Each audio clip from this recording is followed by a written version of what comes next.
Okay, bismillah wa salatu wa salam ala rasulillah wa ala alihi wa sahbihi ajma'in amma ba'd. Assalamualaikum warahmatullahi wabarakatuh. So, pangalawang aya na ito, after ng long terms ng unang aya, nakailang buwan tayo? 2 months. Mahigit 2 months lang. So, ito ay saklaw nito ang pambungad at saka unang aya. So, ibig sabihin, sa barakato, ganun yung pag-aaral natin ng masinsinan sa tafsir. Iba kasi po, detalyado po yung, kumbaga, paliwanag natin. At alam kong deserve kayo o deserve nyo na magkaroon ng malalim na kaalaman. Okay? Kaya naman, inshallah, ay magpursige upang sa ganun ay marami tayong matutunan pare-pareho, inshallah, nila. At walang susuko dapat. Malinaw? Hindi yung sa umpisa lamang, okay, nandyan yung presence natin, then pagkabandang muli, wala na, lupay-pay na. Okay? At malayo pa tayo sa labanan. Kumbaga sa finishing, ang tawag dyan? Finish line. Okay. So bilang pangkalahatan ng kahulugan ng aya ng pangalawa, no? Sinabi ng Allah, ba'da'udhu billahi minasyaitanir rajim, qayyiman liyundhira ba'san shadidan min ladunhu wa yubashshiral mu'minin alladhina ya'maluna as-salihati anna lahum ajran hasana. So let's talk about a vocabulary. Although ito ay natin, no? Pero nakuha natin yon sa mga nakaraan, sa mga una. So unang-una, ano bang ibig sabihin ng qayyima? Literally, in qayyima, ito ay matuwid. Okay? Matuwid. Linaw? Yes, mashallah, tabarakallah. Kasi ang iwaja is baluktot. So, matuwid. No. Somehow, alam mo, kung isipin nyo talagang Quran ay napakalalim. Diba? Sinet yung mga words na yan, which is, they are connected each other, na mayroong ibig sabihin. So, bakit dito, sinabi nito, baluktot, which is tinutukoy ang Quran na walang kabaluktutan, tapos dito, in-emphasize pa niya na matuwid. Samantalang, supposedly, sapat naman ito. No? But hindi na kailangan sa banggitin pa yung qayyima. Di ba, malino? Di ba nabanggitin kayo kasi sinabi niya mismo sa una na walang kabaluktutan. Walang tinatawag na kamalian, kumbaga. No? Walang kida-kida. No? Bagkus shida. Ibig sabihin, talaga, no? So, ibig sabihin dito, mafhumul mukhalafa. Ito yung term kumbaga, sa jurisprudence, sa mga panuntunan na mafhumul mukhalafa, nang ibig sabihin ng mafhumul mukhalafa, ay understand na yung opposite nito. Naintindihan mo na yung opposite nito. So, pag ibig sabihin na walang balukto, anong opposite? Matuwid. Di ba? So, ang tanong dito, bakit pa kinakailangan banggitin yung word na matuwid? Samantalang sapat na yung pagbanggit sa unang aya na walang kabaluktutan, walang kamalian, di ba? So, ang Quran ay hindi ito biro, hindi ito, kumbaga, hindi ito joke o hindi sabihin natin na walang kwenta yung mga salita dito. So, anong ibig sabihin nun? Mamaya matutunghayan natin mga kapatid sa panampalatayang Islam.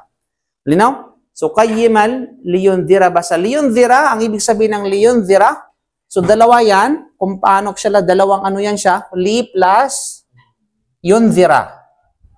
Okay? Li, yundhira. So, ang lam dito, mga kapatid, walang duda. So, sa grammar, ang lam dito, walang duda, ay lamut ta'lil. Okay? Lam at ta'lil. Ta'lil. I-Arabic natin para lam at ta'lil. Although ito ay, basically, ito ay harf, ibig sabihin, it's a particle. Okay, particle. Na ang ibig sabihin, pag itatagalog natin, upang. Yan ang ibig sabihin, upang, o para. Malinaw? So, li, ang ibig sabihin, sa grammar, upang or para. Li. It's a particle, kumbaga, it's harf. Sa grammar, it's harf. No, alam niyo yun, mayroong isim, mayroong tinatawag na fi'il, may harf. So, yan ay kabilang sa harf. Ang ibig sabihin ng harf ay particle sa grammar. O harful jar, mga ganyan, di ba? Okay? Particle. Malinaw? So yun, li. Subalit, ang gamit ng li dito sa aya na ito is ta'lil. Ta'lil. Ang ibig sabihin ng ta'lil, mga kapatids, is justification. Ano ang ibig sabihin? Justification. Justification, to justify. Pananahilan. Pananahilan. Ito yung sabihin para dahilan. Sa anong dahilan? Yan ang ibig sabihin ng ta'lil. Illa, ta'lil. Justification or justifying. So, ibig sabihin, gina-justify ng Quran, no? Ang Quran ay iwaja, o lam yaj'alahu iwaja at saka qayyima. So, ano ang justification ng Quran? Liyunzira. Ito yung trabaho niya. Okay? Liyunzira. Yunzira, ang ibig sabihin ng yunzira ay magbigay ng babala, warning. Okay? Ibig sabihin, upang magbigay ng babala. Upang babalaan, upang warningan, o abisuhan. Yan ang ibig sabihin nun. Kung sa Arabic, lam. Ang lam dito, lam at ta'lil. Lam o ta'lil. Sa English, lam naman. Okay, lam for justification o particle for justification. Yan ang ibig sabihin nun, okay? So, ang justification yung ta'lil. Ang lam, yung harf lam. Okay, ibig sabihin ay particle for justification. Okay? Lam at ta'lil. Malinaw? So, liyunzira. Kaya nga, sige, anuin pa natin para magkaroon kayong idea ng grammar, no? Basically, kapag walang lam yan, okay, sige, sa mga mayroong nag-aaral ng grammar, di ba verb ito, yunzira, no? Verb, fi'il, pandiwa. Sa grammar, ang basic na form ng sabihin natin ng pandiwa, especially ng mga hindi past tense, present tense, or tinatawag na, ano yung isa? Present tense at saka future tense. Ang dulo nito ay dhamma. So, kung aalisin natin yung lam, yung zero dapat yan. Yung zero. Kasi yun talagang trabaho yun talagang default, kumbaga. Yun yung established niya. No? Kapag walang nakahalo. Alam mo na, kapag pag pure ba, yun talaga. Kung ano yung bagay na pag pure, wala pang nakahalo, yun talaga yun. Original, parang tubig. Tubig is pag wala pang halo, yung maputi yan. Diba? Pero pag may juice na, nag-iiba yung form. Right? Yun ang logic ba? Yung analogy. Diba? Ganun din sa iman natin. Diba? Pag walang halong shirk, tauhid ang iman natin. You know? So, ngayon, maging sa grammar, ang basic, ang default, niyan is, ang dulo is dhamma. O marfo, kung tawagin marfo. Malinaw? So, kaya mapapansin nyo sa aya, bakit nagiging fatha na siya? Bakit siya naging fatha? Hindi na yun zero. Kasi nga, pinasukan siya ng lam. Ng particle. Any particle. Okay? Ha? Verb na kapatid. Maging kasra lamang yan kapag noun. Pinakialaman, sabihin, ang pinasukan ng harf ay noun. Ito ay verb. Okay. You know? Good. I mean, good observation yun. Ibig sabihin, meron siyang idea ng grammar. Pag harmful dyan, laging ending niya kasra, di ba? Kapag ang kasunod ay noun. I-verb tayo eh. Wala namang kasra sa verb. Sa noun yan. Okay? So, kung kaya, nagbabago siya, di na pwede maging kasi bakit kailangan magiging fatha o mansub. Kaya liyunzira. Okay? Liyunzira. So, grammar talaga. Masalimuot yung grammar, no? Nahilo sila. Gusto ko untugin muna yung mga yung mga ulo ninyo para sa ganun Okay. Kaya pa? Kaya Ha? Inshallah, okay. Pag ka lang, makinig ka lang ng maayos. Kasi may nakikinig na hindi maayos ang pakikinig. Hindi kasi pag tapos lillahi, di ba? Kasi nga ang Allah is noun. Kaya wallahi, billahi, tallahi, di ba? Di ba? O lillahi, di ba? Kasi noun nga siya. Pero ito, magkaiba yung principle ng noun at saka verb. Okay? Pero sa verb nagiging tinatawag na fatha. Okay, nagiging fatha yung dulo. Ayun, no? Talaga. Ano pang uses kung teacher ako? Alam nga man ikaw ang tama. Okay. Liyunzira basa, ang ibig sabihin ng basa ibig sabihin ay parusa. Basically, ang ibig sabihin ng basa ay parusa. Baasan, parusa. Shadidan, matindi. Okay? Shadid, ibig sabihin, matinding parusa. Parusang matindi. You know? Yan ang shadid. Severe, okay, sabihin natin ano mang katulad nito. Ang tanong dito, may tanong ako sa grammar. Bakit siya sabihin nating fatha? Bakit hindi ba'sun or shadidun? Bakit hindi ba'sin o shadidin? Kasi dalawa lang naman yan eh. O tatlo naman yan eh, kasra, fatha, damma. Bakit? O ikaw, nag-aaral ka ng ano? Dahil sa hindi? Kasi kung li, kasi isim na ito eh. O tanda natin, ang verb hindi tumatanggap ng tanwin, right? Yan ay tanwin, ibig sabihin noun yan. Basically, noun yan. Kasi konektado siya sa liyon, tira. Lahat naman konektado eh. Kanina, bakit hindi siya basit? Kasi ito nga, now, anong pakinabang nito mga kapatid? Sa Arabic, napakamaselan. Pag once na iniba yung tinatawag na iniba yung vowel, na iba yung kahulugan. Okay? Di mo pwede sabihin, hayya ala salatu. Di pwede hayya ala salatu. Hayya ala salati. Okay? So, kailangan. Marami pang ibig sabihin. So, ba'san shadidan. Bakit siya sabi nating fatha? At hindi siya ba'sun, hindi siya ba'sin. Dahil sa B. Hindi, dahil... Paano B dito? Ang basta isang word yan. Walang half dyan. Walang subject. Sige na. Para hindi mahaba. Yan ay dahil siya ay direct object. Maf'ulun bi. Tama. Okay? Maf'ulun bi. Maf'ulun bi. Sabihin direct object. Okay? So pag direct object, kailangan ay mansub. Anyway. Min ladunho. Min ladunhi. Ibig sabihin mula sa kanya. Mula sa kanya. Sinong kanya? Tinutukoy? Mula sa Allah. Okay, sa mga galing ng parusa, mula sa Allah. So, miladun, ibig sabihin mula sa Allah, mula sa Kanya. Wayubashir al-mu'minin at nagbibigay ng balita. Okay? Glad tidings. Nino? Sabihin, at nagbibigay ng magandang balita. Ibig sabihin ng yubashir, balita siya pero maganda. Nino? Ang indar, walang doon, ang indar o tinatawag is warning, balita pero warning, babala. So ito ay nagbibigay ng magandang balita, al-mu'minin, alam natin mga mananampalataya. Alladhina ya'maluna, yaong gumagawa as-salihat ng mga mabubuti. Understood na yun, anong klaseng mabuting gawain. You know? Okay, mabubuti. Anna lahum, na katotohanan para sa kanila, ajran hasana, ay gantimpalang mabuti or mabuting gantimpala. So yun yung literal na kahulugan ng aya. Mga vocabulary ba para magkaroon kayo ng idea. Okay? So, sige nga. Ano nga tayo? Saan dito? Ulitin ko. Ha? Hindi kasi vocabulary pag-usapan natin. So, kailangan isa-isahin. Hindi ito Kayo matuwid. Leon Dira.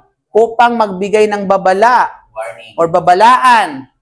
Ba'san shadida. Parusa. Shadida, matindi. Okay? Miladunho, mula sa Kanya, mula sa Allah. O yubashiral, ibig sabihin at nagbibigay ng magandang balita. Al-mu'minin, sa mga mananampalataya. Alladhina ya'maluna, yaong gumagawa as-salihat ng kabutihan. Okay? Anna lahum, nakatiyakan para sa kanila, ajran hasana, gantimpalang maganda o magantimpalang mabuti. So, ano yun? Okay, sige nga. Para sino mag-gets? Saan dyan? Saan sa aya ang kabutihan, ang gawaing mabuti? Gawaing mabuti. Saan sa aya? Yamaluna salihat. Okay, yamaluna salihat or salihat, sapat na yun. Malinaw?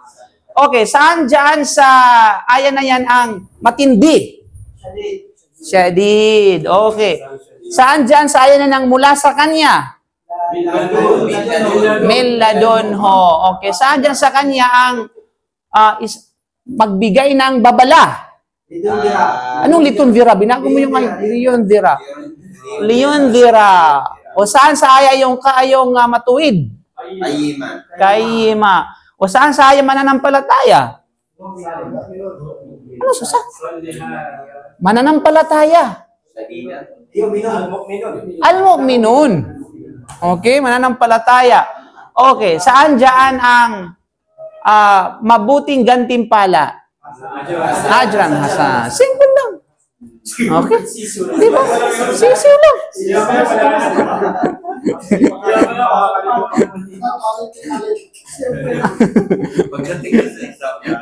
Okay, another question. Yung lam sa Leon Vera, anong klaseng lam yan? Lam at ta'lil. Lam at ta'lil. Okay, ta'lil.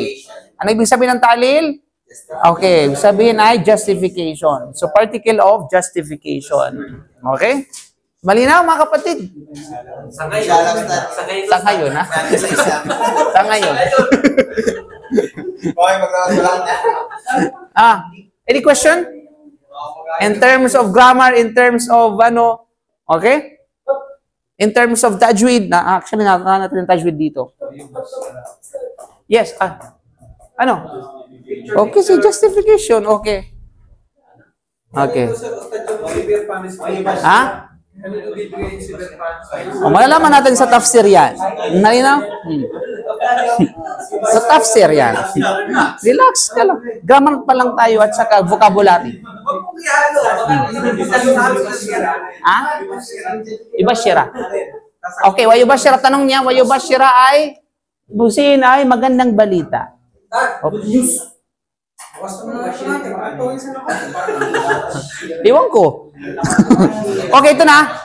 Another question dito. Okay, wayubashira.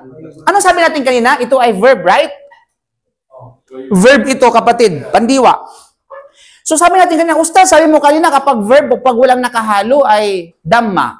So bakit ngayon until now nanatili pa rin yung fatha? Bakit? Dahil sa iyo. Anong you?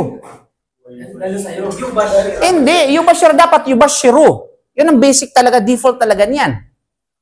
Wayubashiru. Dapat isa, wala namang nakahalo. Ang wow naman dito, hindi naman dyan harful jar. Yung tinatawag na wow. So bakit? Bakit? Isipin mo naman kami. Sige. Sige, isipin ko balikan ko kayo mamaya. Well, bashira. Another question, al-mu'minin. Bakit al-mu'minin, hindi al-mu'minun? Kasi pangalahatan. Feel Maf'ulun bi.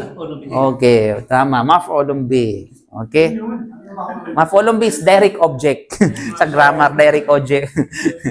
Direct object ba? Ibig sabihin, halimbawa, kumain ako ng saging. Yung saging, direct object yun. Okay? Mubtada, subject yun. Ang khabar ay predicate.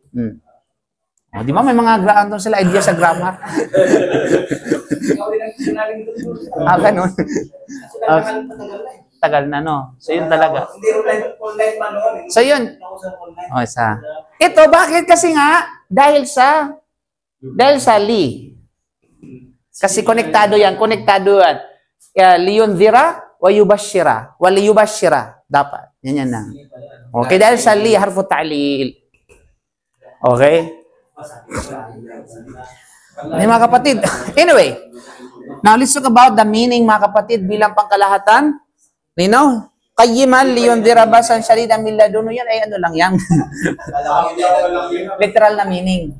Okay, nang ibig sabihin, mga kapatid, bilang pangkalahatang kahulugan ng aya, na sinanhi ng Allah subhanahu wa ta'ala ang Quran, maninaw, bilang matuwid na aklat. Yun yung qayyima. No, bilang matuwid na aklat. Ito ay ginawa ng Allah subhanahu wa ta'ala ang Quran bilang matuwid na aklat. Di ba? Na walang pagkakasalungatan sa nilalaman ito at walang kabaluktutan. Yun yung iwaja. Walam yaj'alahu iwaja. Liyon dira basa upang, ito na yung liyon dira, upang balaan ang mga dinaniwala hinggil sa matinding parusa. Yan. Liyon dira basan syadida. Upang balaan ang mga dinaniwala. Sino yung mga binabalaan? Ito yung tanong mo. Sino yung mga binabalaan? Sino yung mga binalaan? Mga hindi naniwala. Para sa alin? Sa matinding parusa. You know? Min ladunhu, mula sa kanya, ibig sabihin mula sa Allah subhanahu wa ta'ala. Another phrase, wa yubashshiral mu'minin alladhina ya'maluna salihat. Diba? At upang ibigay ang magandang balita sa mga naman, salin sa mga naniwala. So, ibig sabihin, sila yung opposite. Okay? Ito, yung una, din yung pangalawa, ito yung opposite niya mga kapatid. You know? At tumutugon ito mga kuffar, mga musyrikin, samantalang ito mga mu'minin. You know? So alam natin, balance yung Quran. Pag tulad sa sabi lagi natin, pag ang Quran ay nagbanggit patungkol sa parusa, the other side, nagbanggit siya patungkol sa gantimpala. Pag nabanggit naman sa mga musyrikin, mga kafirin, the other side, nagbanggit siya ng mananampalataya. Either mauna, minsan may mga nauna mananampalataya. After that, basta babanggitin yung para maging balanse. Okay, yung opposite sides. You know? Para maging matimbang mga kapal sa panampalataya. Kaya nga, ganun din sa da'wa, yun yung sasabi natin targib at saka tarhib. So dito, saan natin i-apply yung targib? Anong sabi natin? Lagi natin binabanggit yung targib at saka tarhib. Anong targib? Sa mga exam nyo lagi yan? Okay, tarhib. Tarhib, ibig sabihin, encouragement. Diba? Tarhib, ibig sabihin, discouragement. So yun yung Quran. Kapag may targib, may tarhib. Pag may tarhib, may targib. Saan ito? Saan natin i-apply yung targib? Saan yung targib dyan? Sa ano na yan? O saan dito? Liyundhira basan syadida o wayubashir al-mu'minin? Wayubashir al-mu'minin. Yun yung targib. Okay? Then saan yung tarhib? Of course, yun yung liyundhira basan syadid. Yun ang tinatawag na tarhib. Sabihin ay, tarhib ay pananakot, kumbaga. Okay, discouragement. Ninam? So yun yung mga kapatid. Naintindihan? Huwag mo kasi akong tingnan para maintindihan mo. Tinitingnan mo kasi ako eh. Ano? Okay? At upang ibigay nga magandang balita sa mga sasaan, sa mga naniwala sa Allah at sa kanyang sugo. Ano yung magandang balita na yaon? Na sila ay mga yaong gumagawa ng mabuti, di ba? Anna lahum ajran hasana, na para sa kanila ang mabuting gantimpala. You know? Yun yung gantimpala mga kapatid. Now let's talk about tafsir. Ika nga, phrase by phrase, word by word. Kung ano ang mga punto, mga kapatid sa panampalataya. So palalim tayo ng palalim. Baka kailangan mag-oxygen? Okay. So, okay ka lang bro? Sabi sa brother, ano mo mga kapatid? Hopefully. Ay, may nandun naman sa playlist yan. Okay? Okay. Now, sa sinabi ng Allah, let's talk about qayyima. Which is, ang ibig sabihin ng qayyima, ibig sabihin ay tuwid. Pwede natin sabihin katamtaman. Nino? Okay? Ang ibig sabihin na hindi dalisdis at hindi paglihis. Ibig sabihin, walang kadalisdisan at walang kalihisan. Yan ang ibig sabihin, mga kapatid, ng qayyima. Which is very opposite sa una, iwaja. You know? Opposite ng iwaja, qayyima. Yung una, iwaja. Oh, dalisdis. Hindi kaliskis, ha? Okay. Dalisdis. Na-search nyo yan. Dalisdis. Walang pagdalisdis. Ang ibig sabihin, walang pagliko. Inclining. Iba naman yung pagdadaos-dos yun. Daos-dos yun. Ay, ambot. Basta ako, Bisaya ako. Ano yun? Dalisdis, yes. Tagalog yan. Ha? Yes. Tagalog po yan. Dalisdis yung papaganon. Kasi dos-dos paganon. Hindi. Dalisdis. Tagalog nga, tika. Challenge talaga niyo ako, ha? Dalisdis. Tagalog yung dalisdis.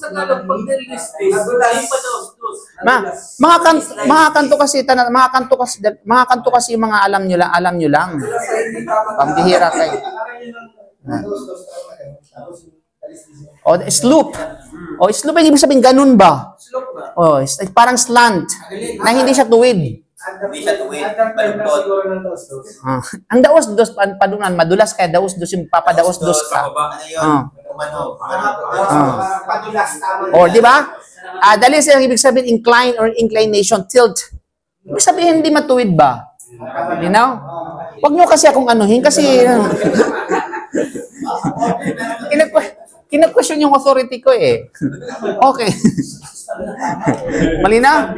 So, ibig sabihin pero ang ibig sabihin, ano bang ibig sabihin mga kapatid na tinatawag na aya? Ng qayyima, yung qayyima na yan. Walang duda mga kapatid, ang ganap na papuri at pasasalamat at walang hanggang papuri ay walang iba kundi si Allah subhanahu wa ta'ala lamang. Tandaan natin yan.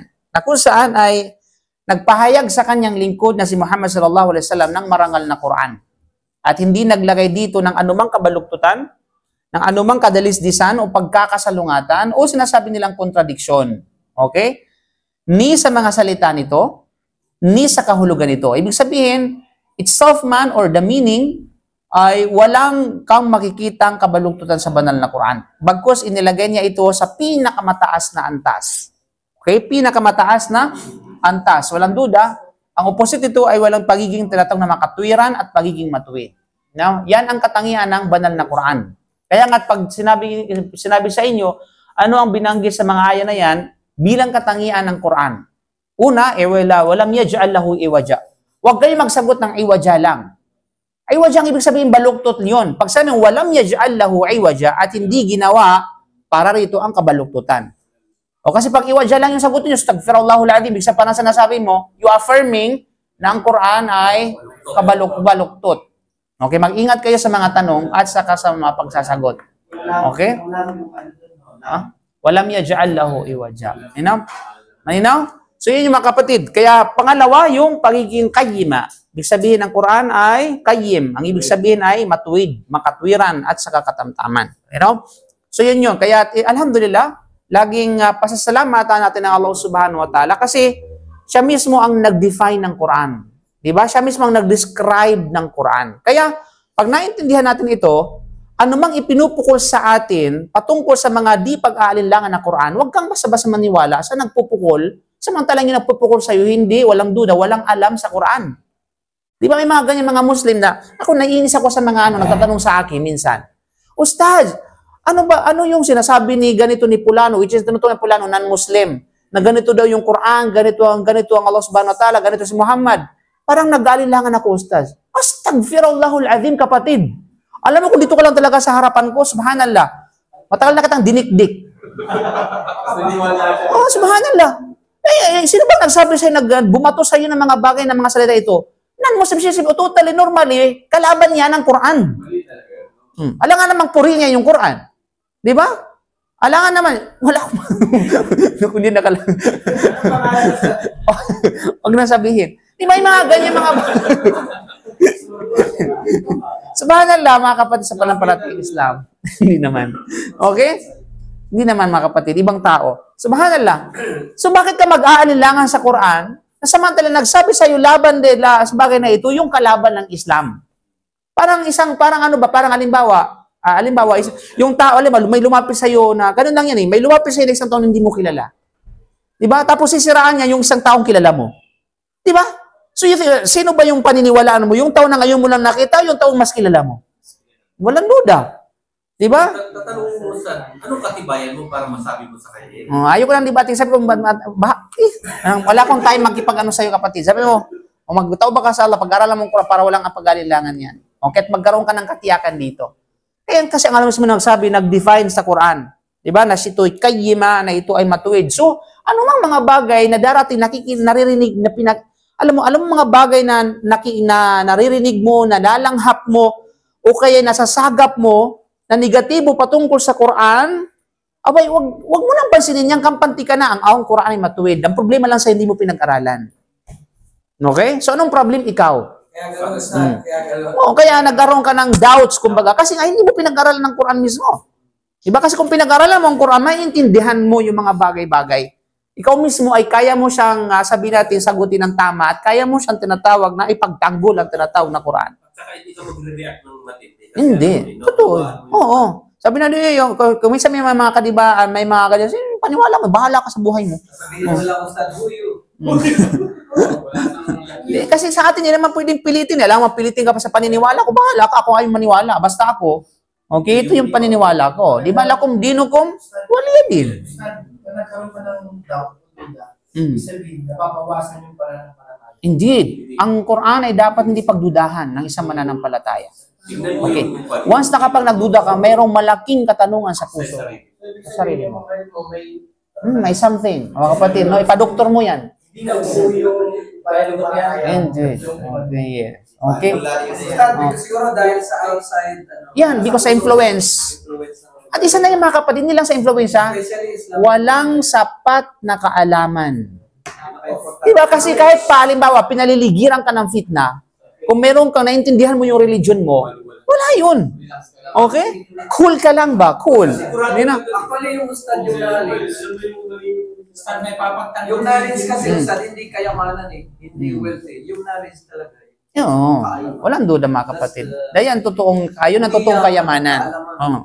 Diba? Hindi lang basta kaalaman, kundi tamang kaalaman. Kasi may mga kaalaman na baluktot, iwadya. Okay? Kaya sino nagtanong sa ano yung, basta sa ano yung Arabic ng kulot, may nung nagsagot, sumagot. Sumagot si ano eh. Si Isa. O baka iwadya. Okay. Kaya bagkos mga kapatid, ang makapangyarihang Allah subhanahu wa ta'ala ay nag-utos sa mga tao na purihin siya sa pagkakapahayag ng aklat sa kanyang lingkod na si Muhammad sallallahu alaihi wasallam.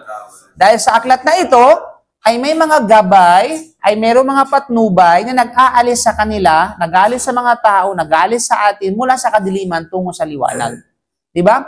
At kung ano ang nagpapasaya sa kanila sa kanilang relihiyon, sa mundong ito at higit sa lahat sa tinatawag na kabilang buhay. Yun yung laman ng Quran. Diba? Kasi kapag inintindi mo at inunawa mo ang Quran, subhanallah, nagiging maligaya ka. Ano man ang problema na meron ka, subhanallah, pag naintindihan mo yung Quran, napakadali lang mga kapatid sa pananampalatayang Islam. Yes, kabilang buhay. That's walang duda mga kapatid. That's a preparation also, no? So kaya naman, wala nga, di ba sa atin, nagaling tayo sa kadiliman. Di ba? Dahil sa Quran, alhamdulillah, dahil sa liwanag ng Quran, tayo ay nihaon mula roon, papunta sa liwanag ng Islam. Di ba? At yung liwanag na yun ay maaring maalis sa'yo kung hindi mo pinanghawakan yun. At maaring bumalik ka utay-utay na hindi mo na mamalayan papunta sa kadiliman. Inasa liwanag ka na, bakit mo pahahayaan, no? Na sabihin ay dagitin ng mandaragit, papunta doon, pabalik sa tinatawag na kadiliman. Di ba? Subhanallah, ito yung mga, ano sa especially sa mga balik Islam. Sa mga balik Islam. Mangyayari lang inustad kung naging pabaya ka sa iyong pananampalataya. Yes, maraming factor. Pabaya sa pananampalataya dahil pabaya sa kaalaman. Babalik talaga yan sa kaalaman. Kaya nga't mga kapatid, kahit gaano katindi ang iman mo, kung wala kang knowledge, okay, hindi matibay yung pagkakahawa. Okay. May talaga ustad sa ano ng Quran. Kasi balik yung mga matatalino, yung mga pangkas, atheist, ang galing ng utak niya eh. Nagbabasa lang ng sila ng Quran, nakukonvert na sila, naniniwala. Totoo yan. Yung mga scientists, di ba yung mga scientists, wala kang makikitang relihiyon na lahat ng aspeto ng buhay ng tao ay pumasok sa relihiyong Islam. Sa Islam lumala makikita. Oh yes, hindi. At saka yung the scientist ng embryology, nag-Muslim siya. Dahil sa natuklas na yung pagkakasunod-sunod kung paano dineliver yung tinatawag, nasa Quran na. Bago pa nila natuklasan, nasa Quran na. Kaya tayo, chill lang. Ngayon, yung mga discover ngayon ng mga science, wala yan. Proud na proud silang discover. Isa ating matagal na discover, 1,400 years ago na. Di ba? At alimbawan, na-discover nila, ngayon lang yung mga nag-discover ng hindi pwede yung dalawang dagat o kay dalawang tubig na hindi pwede magkahalo. Proud na proud sila. Na-discover sila sa mata lang sa Suratul Rahman na. Sabi kaya, proud na proud kayo. Wala, kami pa ang nauna sa'yo. Okay? Kaya isa na ano daw, yung university expanding.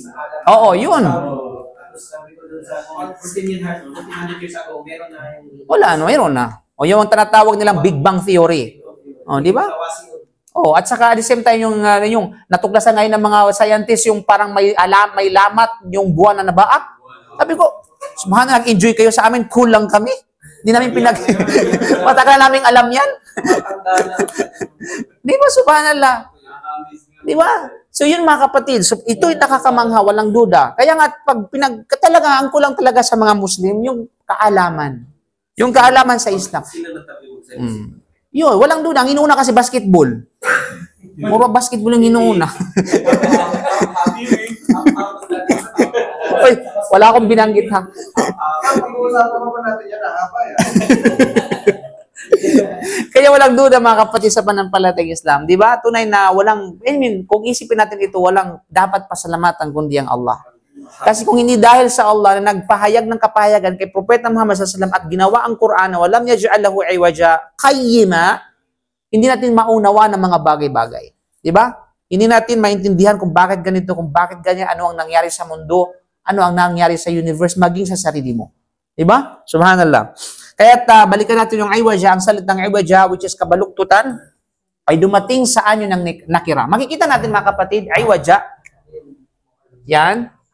Even the qayyima, okay, sa grammar, mayroong connection sa grammar yan, tinatawag na nakira. Nakira. Okay? Nakira.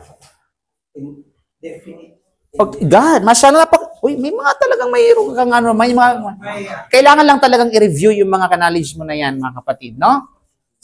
Okay. Sa nakira, of course, ano ang kasalungat ng nakira? Ma'rifa. Okay? Ma'rifa. Masyadong mga scholar pala itong mga to. Okay? Ma'rifa. Ang kasalungat niyan is ma'rifa. Ma'rifa. Now, anong ibig sabihin ng dalawa, mga kapatid? Ang dalawa, ang nakira, ang ibig sabihin is indefinite. Yan may tamang spelling. Okay? Samantalang yung nakira is tama ba? Sorry, N-I-T-E. Ayan po. Alinaw? Definite. Ibig sabihin, indefinite at saka definite noun. Isa yan na categorically speaking, isa yan sa mga bahagi ng noun. Kumbaga, category ng noun. So, meron tayong indefinite noun, meron tayong definite noun sa barakato. Alinaw? Okay. Now, the question is, ano ang sign ng isang noun kapag ito ay nakira? Sige nga, anong sign? Paano malalaman na, uy, itong noun na ito ay indefinite? Walang alif at lam. So, anong kapalit ng walang alif at lam? Ay tanwin. Okay, kaya nga ito ay tanwin. Kasi kapag mayroong walang al-iraj, di ba, al-iwaj, kapag nakira yan, kapag ginawa siya nakirang iwaj, magiging tinatawag na al-iwaj.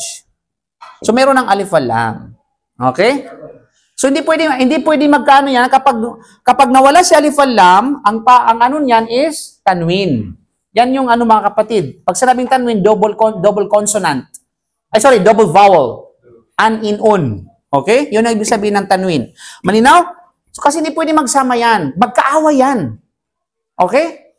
Kaya nga sa grammar, hindi pwede magkasalubong yung magkaaway. Samantalang ikaw na Muslim, minamahal mo yung kaaway mo. Di ba? Si Shaitan. Sinusunod mo si Shaitan. Di ba? Gusto mo palagi siyang katabi. Di ba? Ano yung mga kapatid? Samantalang ito, hindi pwede magkita yan, hindi pwede magkasalubong. Kapag nawala yung tinatawag na, kapag nawala itong alif al lam, papalit niyan si tanwin. Kaya pag may tanwin, ibig sabihin nakira yan. Nakira, ibig sabihin indefinite noun. Okay? So yun ha? Ito ay ano wala, para magkaroon kayong FYI pagdating sa grammar. Nino? So yun yung mga kapatid. So hindi pwede silang magkita, hindi sila pwedeng magkasalubong, hindi sila pwedeng magkasabay. Parang iman at saka shirk yan sa puso natin. Kapag ang puso mo ay tawhid, ibig sabihin walang shirk dyan. Pero pag may nakahalong shirk dyan, yun na pure tawhid yan. You know? Okay. So dito, dumating sa anyo, yung iwaja, dumating sa anyo ng nakira or indefinite noun. Kaya't, ang pagbabawal ay kasama ang lahat ng uri ng pagdalisdis, mga kapatid. Ibig sabihin dito, yung nakira dito, ito ay tumutukoy sa tinatawag na lahat ng uri ng pagdalisdis. Ito, kasi walam yaj'al lahu iwaja. At hindi ginawa ng Allah subhanahu wa ta'ala ang Quran na iwaja. Ibig sabihin, lahat ng klase ng pagdalisdis, kabaluktutan, ano pang term na gusto nyong banggitin? Okay? Ano pa?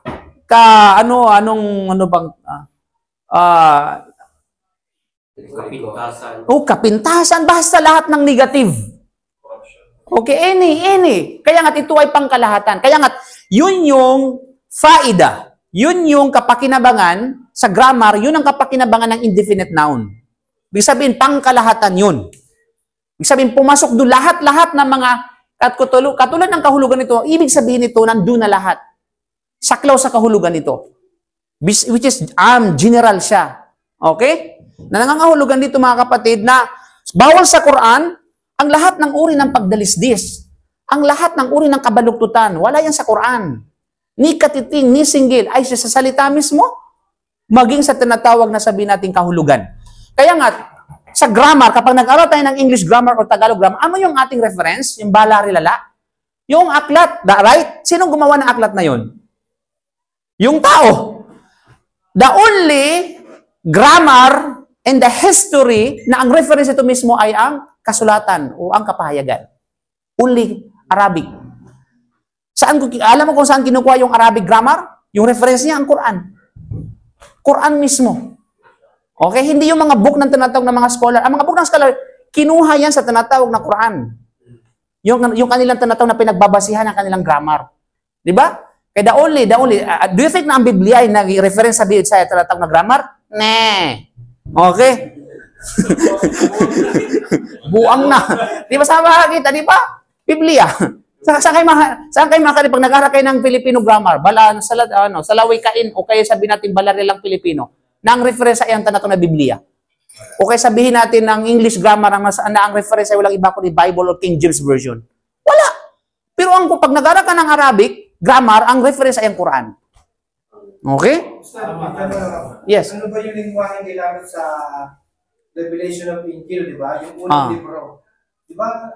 Aramaic. Aramaic po yan. Ang root na Arabic. Ang Aramaic at saka tinatawag na Arabic, Semitic languages yan. Magkakapatid na lingwahe. Okay? Magkakapatid na lingwahe. Kaya nga yung sabi lang, yung Elohim, ito sa Hebrew, lahat Semitic languages yan. Tapos sa English, Allah. Sa Arabic, Allah. Allah. Sabihin na Elohim, yan ay magkakamatid na lingwahe. Subalit sila yung mga patay na. Kung patay na lingwahe ba, hindi na nag-exist. Okay? So kaya tinanong mo yan sila, nagkakaligaw-ligaw. Kasi wala silang babalikan na original. Malinaw? Pero tayo, maguno man ang mundo, nandyan yung original. Magkakaiba-iba ba ng translation, nandyan yung original. Walang naiiba sa original. Okay? So yun ang pagkakaiba. Yun ang yung kapangyarihan. Yun yung miracle ng tinatawag ng Quran. Diba? Kaya ibig sabihin na dito, anong faida dito? Na lahat ng uri ng kabalugtutan, tinuldukan, kumbaga, ng Allah subhanahu wa ta'ala na wala. Okay? Pinagbawalan ng Allah subhanahu wa ta'ala ang lahat ng uri ng pagdalisdis, paglihis at baluktot. Dahil ang nakira or indefinite noun or indefinite article sa konteksto ng nafi, negation ay pangkalahatan. Ibig sabihin, kaya nga, ano ba yung konteksto dito? Okay, napakahalaga na maintindihan natin yung context. Konteksto. Okay? Konteksto mga kapal sa panampalatayang Islam. Now, ang iwaja, sa konteksto ng negation. So, we have word, sabihin natin negation. Negation. Di ba? Sa Arabic nyon ay nafi. Nafi. Okay? Nafi. Kung i-Arabic natin, ganyan yan. Ano sa Tagalog yung negation? Pagkaila, pagtanggi. Now, I will give you an example. Clear example. Yung la ilaha illallah. La ilaha illallah. Okay? We have two phrases. La ilaha illallah. Right? Walang ibang Diyos na dapat sambahin illallah maliban sa Allah. Ang tanong, saan sa phrases na yan ang negation, ang pagtanggi? La ilaha. Okay, yun ang tinatawag na sabi nating nafi. Nino? Nafi. Yung pangalawang phrase, anong tawag dyan sa Arabic is ifbat. Okay? Ifbat. Ifbat, ang ibig sabihin ng ifbat is, kung may negation, mayroong affirmation. Intindihan? Affirmation. Affirmation, yun mga kapatid, ifbat.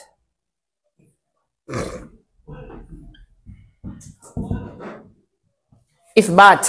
Okay? So, pag may ninegate kang isang bagay, ina-affirm mo ang isang bagay, yung opposite nito. Ganun din sa tinatawag na tawhid. La ilaha illallah. Okay? So, hindi mo pwedeng, nafi lang. Okay? At walang ifbat. So, kailangan mayroong nafi, mayroong tinatawag na ifbat. Nino?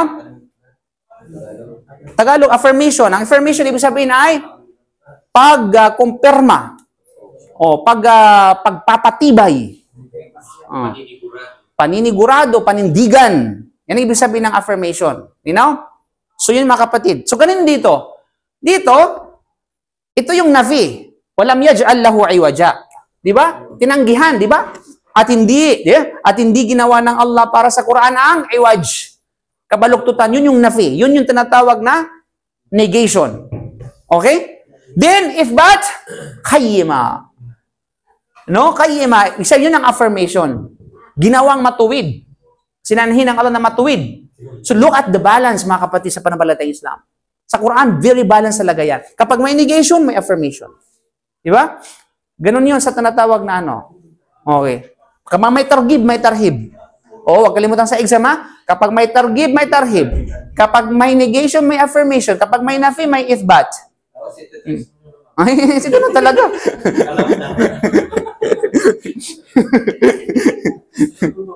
Okay?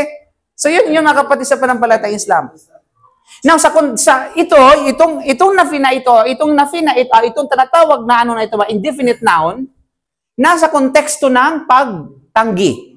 Okay? Kasi po niyan sabihin na iwaja, yung noun yan, iwaja is indefinite noun, pero saan siya napapabila sa konteksto? Sa konteksto ng pagtanggi. Sa konteksto ng tinatawag na negation. So, sa rulings, kapag ang isang indefinite noun or nakira ay napapabilang sa konteksto ng nafi, okay? Sa konteksto na ang ibig sabihin nun ay tumutukoy sa pangkalahatan. Okay, malinaw yan, ha? Ulitin natin, ha? Kapag ang isang nakira, ito nakira, indefinite noun, ay napapabilang sa konteksto ng nafi, yan ang nafi, walam yaj'al lahu iwaja. Okay, nasa konteksto siya ng nafi. Nagpapahiwatig ito na ito ay tumutukoy sa pangkalahatan. Okay? General meaning, kumbaga. You know? Ang ibig sabihin dito na walang kahit katiting man o malaki man na klase ng kabalugtutan ay wala sa Quran. Sa salita man ito, maging sa kahulugan ito. You know? Yan lang yung ano doon. Yun yung kumbaga, yun natin yung para magkaroon sa sabihin natin ng kabuluhan. Kumbaga, na may kabuluhan lang mga salita dyan. Hindi ba sabihin nilalagay lang ng Subhanahu wa Ta'ala? Okay? Ibig sabihin, may kabuluhan yung mga bawat termino na ginagamit dyan at may mga konto. Kasi yan ay ibang salita yan ng Diyos, salita ng Allah. Hindi salita ng katulad natin. Kasi salita natin minsan ang iba, napakaraming walang kabuluhan. Walang meaning. Diba? Nonsense. Samantalang every single word may sense. Okay? Yun yung mga kapatid na panampalatayang Islam. So ito ay pangkalahatan. Ang ibig sabihin siya, alhamdulillah, luwalhati sa kanya, hindi niya ginawa para rito sa Quran ang anumang bagay na baluktot. You know? At sa kanyang sinabi ng qayyima, ay isang pagpapatibay ng kahulugan ng kanyang sinabi na walam yaj'al lahu iwaja. Ito sabi natin kanina, no? So ito yung ano dito, ito yung nafi at ito yung ithbat. Qayyima. So tinanggihan ng Allah Subhanahu wa Ta'ala sa Quran ang iwaj at in-establish niya at pinagtibay niya na ito ay qayyim. Ano? So yun mga kapatid. So ito ay pagpapatibay, pinagtibay o sinusugan. Ayan, anong susug na naman, Ustads? Okay? Kinumpirma.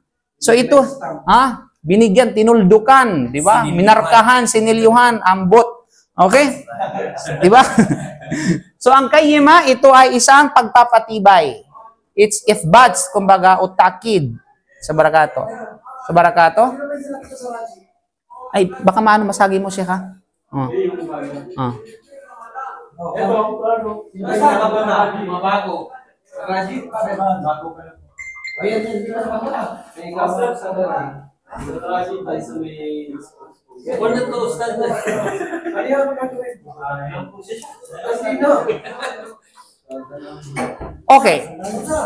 Sige po. Okay. Yan mo na lang. Meron bang WhatsApp dito? Ilagay mo? WhatsApp number? Okay. I-add nyo sa group sa sa Messenger.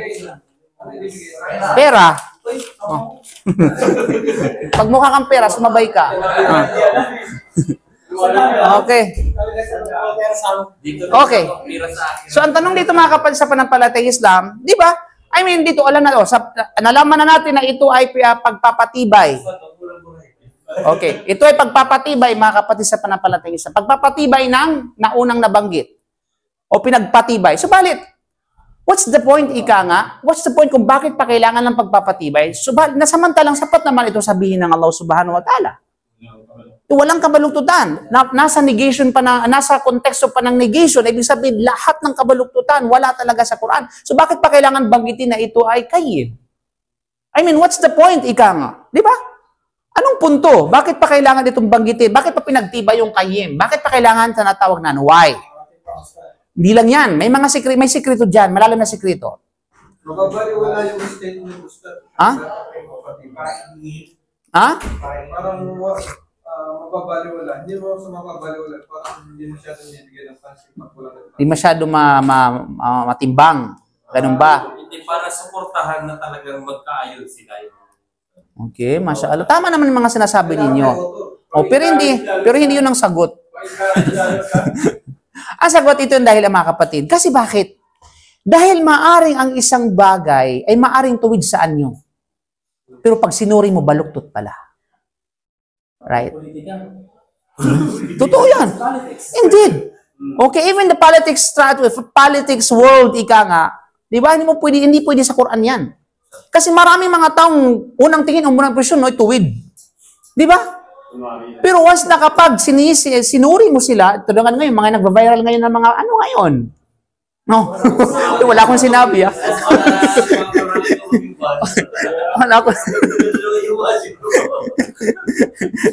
Wala akong sinabi. Wala akong binanggit. Di ba? Sa unang tingin mo mga kapal sa panampalatayang Islam, matuwid siya. Nagsasabi ng katotohanan. Nagsasabi ng ganito, ganyan. Pero kapag siniyasat at pinag-aralan mo, dun mo makikita yung kabalagtutan.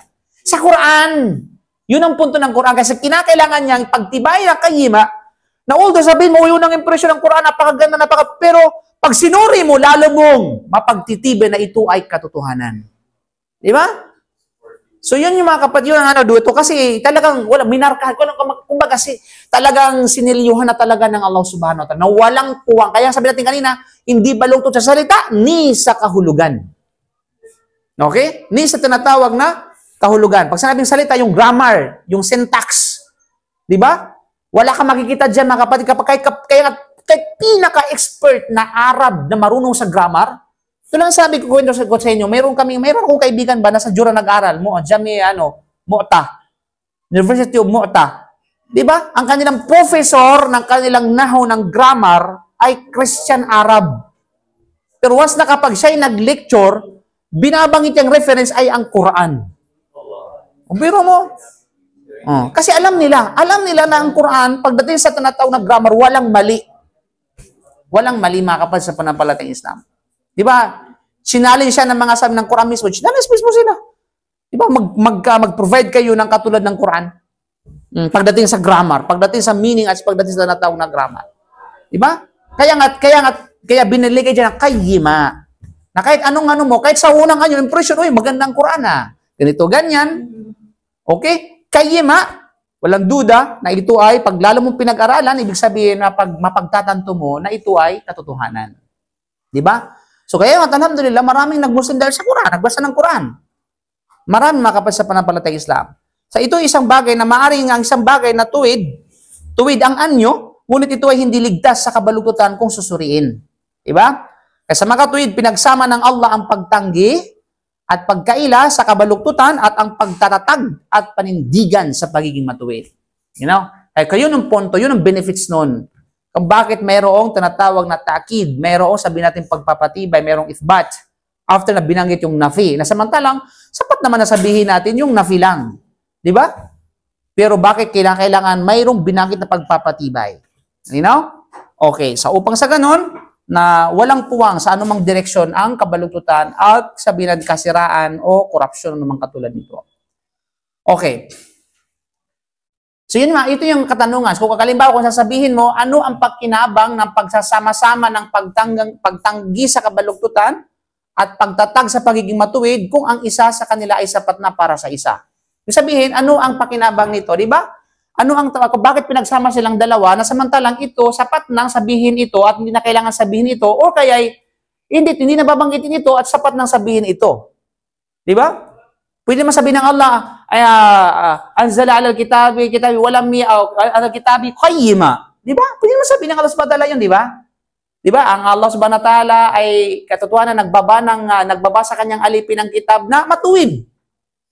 O pwede naman sabihin na ito lang at na kailangan pa ito, which is sapat na yung isa sa isa't isa. Bakit pa kailangan pagsamahin yung dalawa?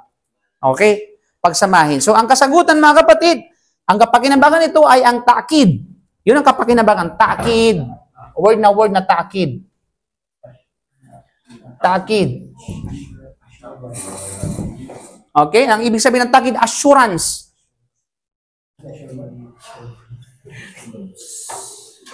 Assurance, no?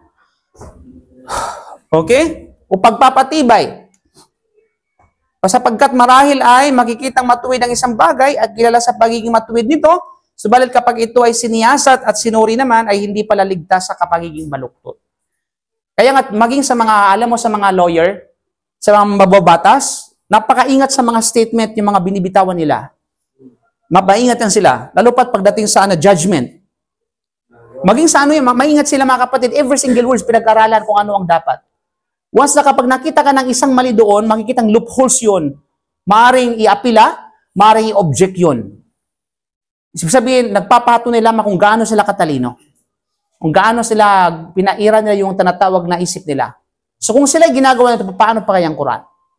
Di ba? Paano pa kaya ang banal na Quran? Na kung saan ay punong-puno ng hiwaga, punong-puno, gabay ang pinag-usapan natin dito. Gabay sa sangkatauhan, mundo man at kabilang buhay.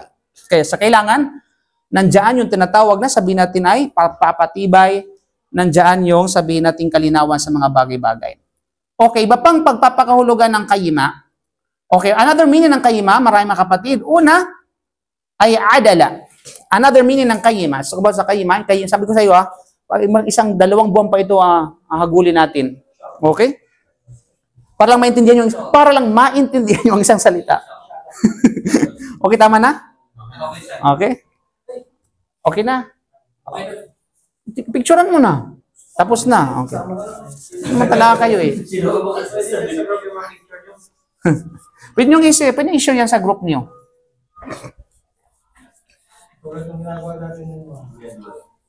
Wala na si Anwar kasi busy na.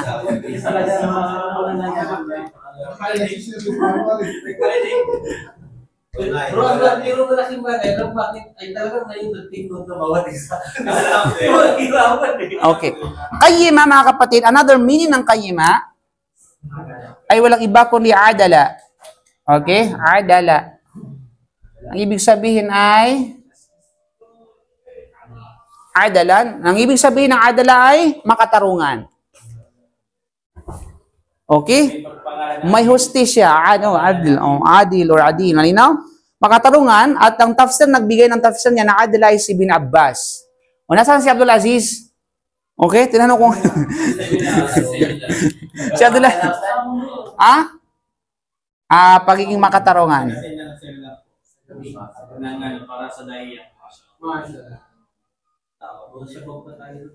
Ibn Abbas. Sabi na, Ustaz, si Ibn Abbas ba'y kabilang sa sahaba? Okay. Si Ibn Abbas ang nagtafsir ng tinatawag na sabihin natin, kayima. Kayima ay makatarungan. Kasi pag makatarungan ka, matuwid ka. Yun ang connection nila sa isa't isa. Di ba?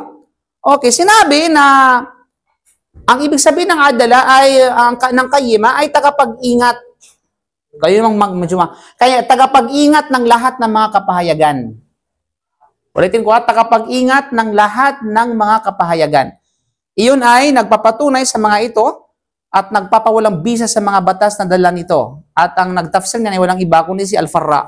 Okay, ibig sabihin, pangalawa, ito ay tagapag-ingat.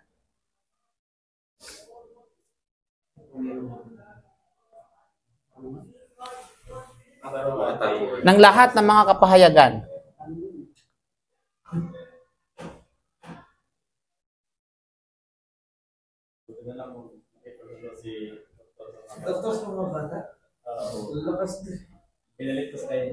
Al-Farra. No? Ang ibig sabihin, tagapag-ingat ng lahat ng mga kapahayagan, ay ibig sabihin, nagpapatunay sa mga ito. Ang Quran ay patunay sa ng mga kapahayagan lahat, ng mga naunang kapahayagan, walang duda. Kaya binanggit sa Quran, kung ano-anong klase mga kapahayagan ay pinahayag ng Allah sa mga piling mga propeta. At the same time, pinapawalang bisa ng Quran yung mga batas na nauna, na dala ng mga kapahayagan. Kaya hindi mo pwedeng isabuhay ang tinatawag na batas noon, tapos dadalhin mo ngayon, isa sa buhay mo. Di ba, halimbawa, dati, sa panahon ng mga Israeliya, sa panahon ng mga Hudyo, mga kapatid, ipinagbawal sa kanila ang pagkain ng taba. Pagkain ng taba. Okay? Taba ng hayop. Bawal sa kanila yon. Kaya inabrogate yun nung dumating na yung batas na dala ni Propeta Muhammad sallallahu alaihi wasallam. Kabilang pa sa mga bawal noon, halimbawa, sa pakikipagdigma, bawal sa kanila yung ganima, yung mga war booty, yun yung mga nakulimbat mula sa labanan, bawal. Kapag mayroon silang war booty, ang ginagawa nila, sinusunog nila o tinatapon sa dagat. Kasi bawal sa kanila yun. Nung dumating ang batas ni Propeta Muhammad, inabrogate yun. Okay? At ito ay pinahintulutan na sa atin. Malinaw? Marami pa mga kapatid sa panampalatayang Islam na mga bawal, sabi natin, bawal noon. Dati kapag nagtauba sila, pinapatay nila muna yung nagpapatayan sila bago sila patawarin ng Allah. Tulad nangyari sa ni Moses alayhi salam sa Suratul Baqarah. Di ba? Inutusan sila ng Allah, magpatayan muna kayo bago kayo patawarin ng Allah. Dahil sa pagsamba niyo sa calf. Dahil sa nawala lang si Propeta Musa, anong ginawa ninyo? Di ba? Kayo ay kumuha ng ginintuang baka, tapos sasambahin ninyo. Ngayon, nung gusto naman nung balik, sige. Kung gusto nung patawarin na yun, inutusan kayo ng Allah magpatayan sa isa't isa. Di ba? So, ngayon, dumating na ba sa magpatayan tayo sa palang patawarin ng Allah subhanahu wa ta'ala? Pinadali ng Allah subhanahu wa ta'ala para lang sa umma na ito. Alhamdulillah. Dati yung pagpapahirap sa kanilang mga sarili para lamang sa tauba, kapatid. Yung mayroong isang kwento nga isang kwento. Gusto mo ng kwento? May hilig ka dyan. So mayroong isang kwento which is panahon ng mga Israeliya. Mayroong isang parang kumbaga hermitanyo. Parang nagkukulong lamang sa lungga para mag-ibada. Parang yung sa suratul yung sa the worshipper. Sino yung Sino yun? Si Barsisa? Si Barsisa? So itong tao na ito, hindi si Barsisa yung katigang kwento. Itong tao na ito, mga kapatid, ito ay mga nabasa ko sa Qissatut Taibin, kwento ng mga nagbabalik loob. Okay? Na kung kaya, itong tao na ito yung ginagawa niya, nakukulong lamang para lamang gumawa ng tinatawag na pagsamba sa Allah, dakilain ng Allah subhanahu wa ta'ala. Takot siya lumabas dahil para makakita siya ng fitna. Hindi pa na siya, ibig sabihin, buong buhay niya, hindi pa nakita ng babae. Di ba? Hindi si worship, hindi si Barsisa to. Tapos ang ginawa niya, naging curious, sumilip sa bintana. Mayroong siyang nakitang babae na napakaganda. Pahamak talaga yung kababaihan talaga, no? Ay, sorry. Maliban lamang sa tinofika ng Allah subhanahu wa ta'ala. Okay? So ngayon, mga kapatid, anong ginawa niya ngayon? Ang ginawa niya ngayon, gusto niyang habulin yung babae. Gusto niyang habulin. Tapos ang ginawa niya, in-step na yung kanyang kabilang paa doon sa bintana at para pag nung naganyan nailabas ang kanyang kabilang paa, nakonsensya siya. Bumalik yung kanyang tinatawag na kumbaga wisyo. Okay? Nasabi niya, mali yung ginawa ko. Okay, ito ay isang paglabag sa Allah subhanahu wa ta'ala. Ganun sila kaano dati. Ganun sila kaano ba dati? Subhanallah. Yung kanilang talagang di basta-basta. So ngayon, mga kapatid sa panampalatayang Islam, so dahil doon, kasi sa kanilang batas noon, pag sila ay nagtoba sa Allah subhanahu wa ta'ala, kailangan parusahan nila ang kanilang mga sarili.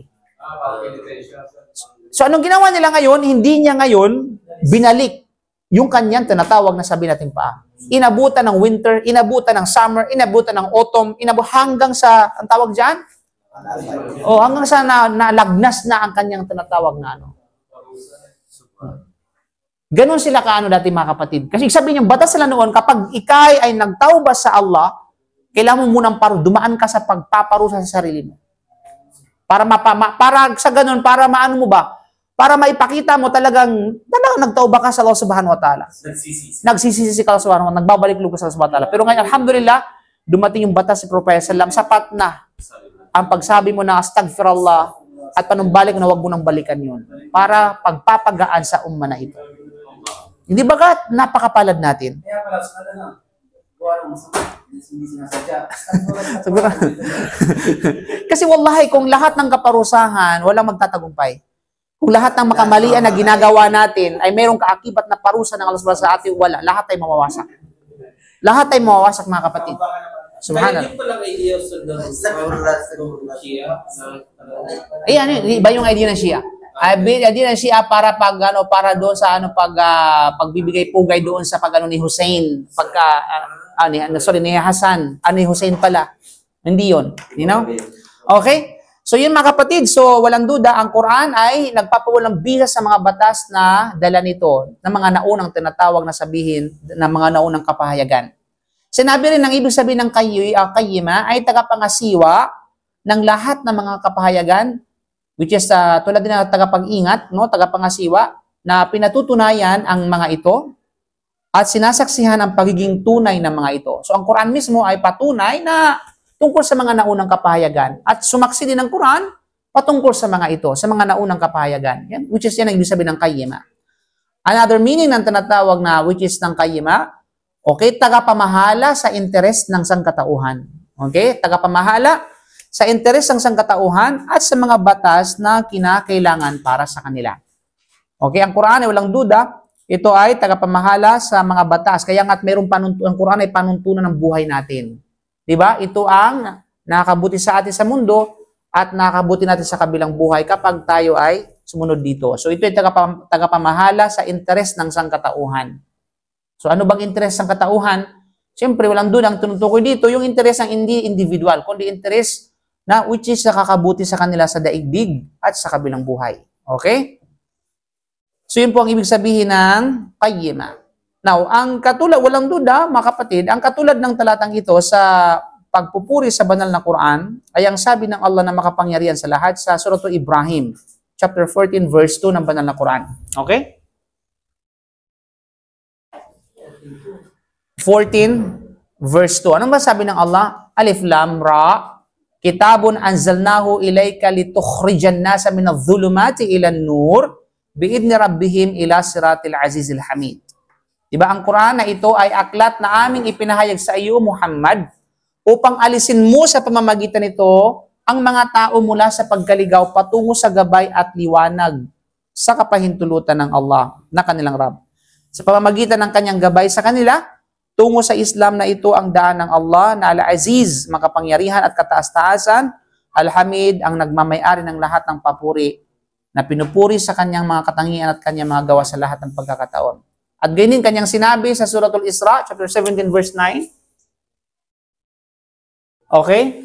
Na sinabi ng Allah subhanahu wa ta'ala, Inna hadal Qur'ana yahdi lillati hiya aqwam wa yubashshiral mu'minin alladhina ya'maluna as-salihat anna lahum ajran kabira.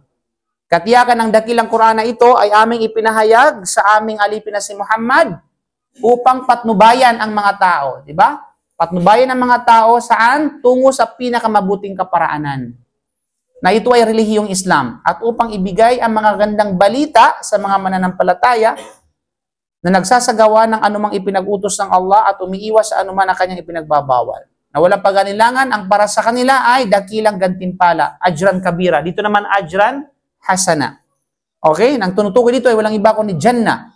At ang mga yaong hindi niwala sa kabilang buhay at sa anuman na inilaan doon na pagbabayad sa kanila ay inihanda namin ang masiding kaparusahan sa impyerno. Yan. Ganyan din sinabi ng Allah sa surah Az-Zumar, chapter 39, verse 72 or 27 to 28.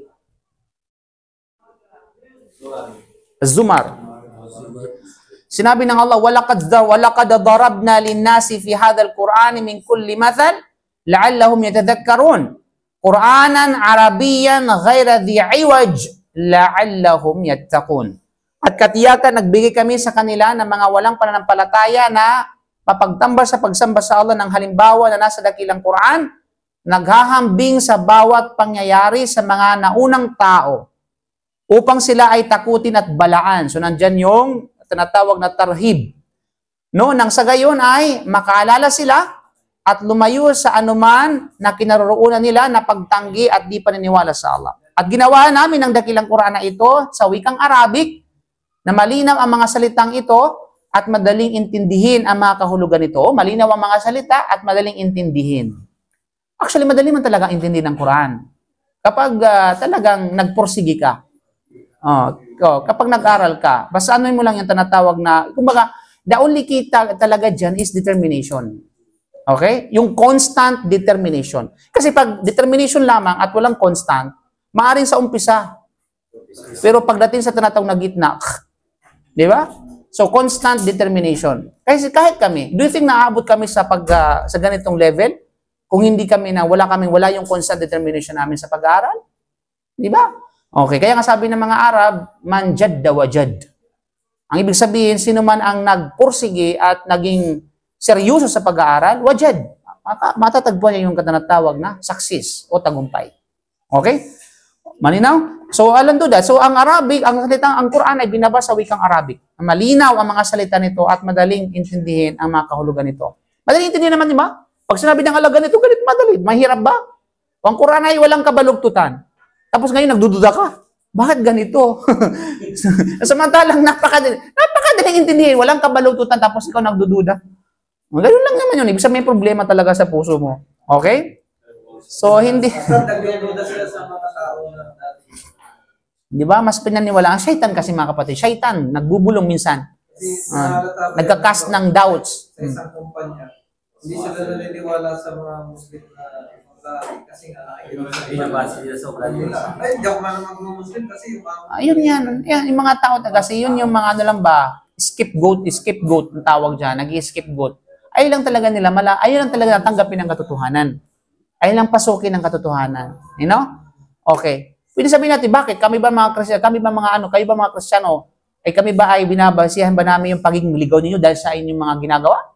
Hindi naman dahil sa kautusan mismo at katuruan mismo ng inyong aklat. Kaya sinabi na ito'y maling reliyon kasi ito yung utos na, ito yung tinatawag na nakalagay sa inyong kasulatan. Hindi dahil sa ginagawa kasi mas maraming mga masahol na hayop, mas mga mahayop pa yung kanilang ginagawa kaysa sa mga ibang mga Muslim. Di ba? Kung yan ang katwiran ng tao. So, walang duda, ang Quran ay malinaw na mga salita, madaling intindihin, ang kahulugan nito hindi malabo at walang palikuliko. Upang sila ay matakot sa Allah na sumunod sa kanyang mga ipinag-uutos at umiwas sa kanyang mga ipinagbabawal. Kaya din sinabi rin niya sa Surah An-Nisa, chapter 4, verse 82. Okay? Na sinabi ng Allah, afala yatadabbaruna al-Quran walau kana min 'indi ghairillahi lawajadu fihi ikhtilafan katsira. Ito mismo sinabi ng Allah mismo, malinaw. 'Di ba hindi ba nila napagtututunan ng pansin ng Quran? At ang nilalaman ng Quran ng katotohanan para unawain at alamin? Dahil ito ay inihayag na nasa ganap na kaayusan at kagangkupan, no? Na walang pag-alinlangan kung ang Quran lamang ay nagmula maliban sa Allah, halimbawa nagmula kay ganito, nagmula kay ganyan, nagmula kay Krishna, o sino pa yung nagmula kay Buddha. Ibig sabihin, nagmula-mula sa Allah. Kung ang Quran, kung ang Quran lamang ay nagmula sa iba bukod sa Allah subhanahu wa ta'ala, o di ba? Matatagpuan mo mismo sa Quran yung punong-puno ng pagkakasalungatan. So anong ibig sabihin nito? Mafhumul mukhalafa. Ang ibig sabihin nito, na since na ang Quran ay mula sa Allah, wala kang makikitang pagkakasalungatan. Yun lang yun, mga kapatid. Di ba? O tapos ngayon, makikipagdebate ka ngayon. O tapos, sasabihin ng mga kalaban mo, ito yung pagkakasalungatan sa Quran, ganito, ganito. May pagkakasalungatan pala. Subhanallah. Di ba? Nakipagdebate ka pa. Di ba? So, iwasan yung pakikipagdebate na wala kayong sapat na kaalaman mga kapatid sa panampalatayang Islam. Diba? Kasi maaaring tangayin kayo ng agos papunta sa paggaligaw. Diba? Unang-una, step lang yan Unang-una, bibigay ng pag-alilangan sa'yo. Pag hindi ka naka-recover doon, matatangay ka hanggang sa kanilang mga patibong. Mahirap yun. You know? Kaya any doubts, kung normally yung tinatawag na hindi mo maintindihan, ano pang ibig sabihin ito? Clarify. Kasi may mga bagay talaga na minsan na, di ba, minsan nalilito ka kasi hindi mo naunawaan. Nako-confuse ka. Bakit ito, Stas? Bakit ito ganito, ganyan? Di ba? You have to ask first. Wag kang mag-conclude ng sarili mong kaalaman. Wallahi. Maliligaw ka talaga. Siguro ito ganito. Sa palagay ko, anong palagay ko? Walang palagay. Hindi pwede palagay mo sa Quran, ha? Huwag mong itulad ito sa mga katulad ng mga Biblia o anumang kasulatan na pwedeng ipalagay. Di ba? Hindi ka pwede magpalagay sa Quran batay sa pagkakaintindi mo. Okay, kakalalagyan ka talaga. Yung mga ano nga di ba? Kahit pa nagtafsir ka ng Quran na sarili mo lamang kung sa sarili mong tafsir, kahit pa ikaw ay tama, mali ka pa rin. Yan ang principle niyan. Okay? So, kinakailangan, mga kapal sa pananampalatayang Islam, kinakailangan maingat, kumbaga. Diba? So, sa palagay ko yung pagkaunawa ko ganito. Diba? Wag kang ananiya. Alam mo ananiya? Puro ako, puro ikaw ang bida. Nagmamarunong. Kaya nga, mga kapatid, pagkatapos, ang Allah subhanahu wa ta'ala ay nagpatuloy na ipaliwanag ang tungkulin ng Quran. Pagkatapos, nilarawan ito bilang matuwid at tumpak. At nagsabi siya, ito na ngayon. Di ba, kayima pa lang tayo, matapos na yung oras na. Ito na. Kayima pa lang ba yun? Kayima pa. Dami daw sa kayima pa lang. Wala ba tayo sa lahat? Na after ng kayima, after na mailarawan ng Allah subhanahu wa ta'ala na ito ay walang puwang ang kabalugtutan at ito ay tinuldukan na matuwid. After that, binanggit niya yung trabaho at tungkulin ng Quran. So ito yung tungkulin ng Quran, mga kapatid sa pananampalatayang Islam. Ano ang trabaho at tungkulin ng Quran? Una, liyunzira ba'san syadid. Yun yung tungkulin ng Quran. Okay? Liyunzira ba'san syadid, upang balaan. So yun ang trabaho ng Quran. Upang balaan ang mga di naniwala hinggil sa matinding parusa mula sa Kanya. Yan ang unang tungkulin, ha? O, yan ang trabaho. Balaan. No? Magbigay ng warning, mag-abiso. Ibig sabihin sa mga sumasalungat sa kanyang propeta at hindi naniwala sa kanyang aklat, o ikaw, ayaw mong maniwala sa propeta, ayaw mong maniwala sa dalang aklat, o ito na. Syadid, ba'san syadid. Siya ay nagbigay ng babala ng matinding kaparusahan na minamadali sa mundong ito at pinagpaliban sa daigdig sa kabilang buhay. Mga kapatid. Okay, ibig sabihin, yung parusa, mga kapatid, sa pananampalatayang Islam, subhanallah, ng Allah subhanahu wa ta'ala para sa mga walang pananampalataya, okay? Ay walang duda, mas matindi. Ayaan mo, kaya nga makikita, ay, bakit sila nag-enjoy yung mga non-Muslim? Bakit nasa kanila yung karangyaan? Di ba, minsan napapaisip yung tao Bakit tayo mga mananampalataya, nasa atin pa yung kahirapan? Nasa atin pa yung kaguluhan? Di ba? Sa kanila na mga walang pananampalataya, puro karangyaan, puro kabwa. Alam mo yun, yung buhay ay sabi natin ay, anong tawag dyan? Enjoyment. Para umaluwa, wala silang problema. Oh, di ba? Yun ang kanilang, yun ang mindset kasi para sa mga non-Muslim kasi, para sa mga non-Muslim, parang paraiso sa kanila ang mundo na ito. Sa atin, parang tinatawag na, kumbaga, parang impyerno. Di? Impyerno. Impyerno, buhay ito.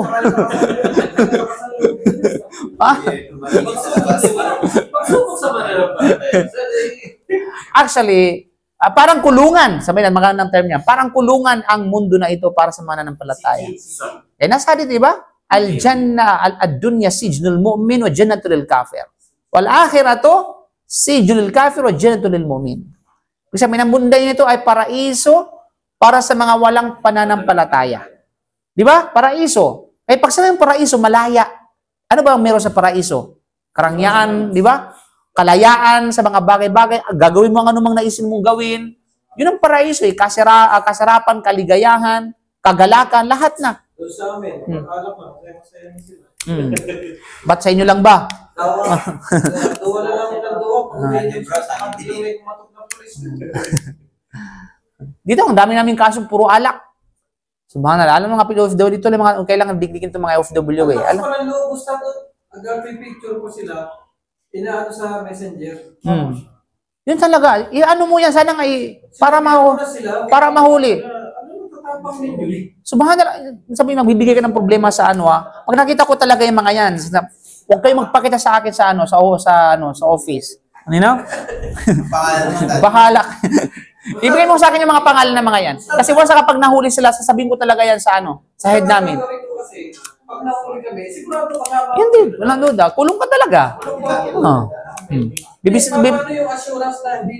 Bibisitahin ka lang namin, mga kapatid, sa kulungan. Ang problema.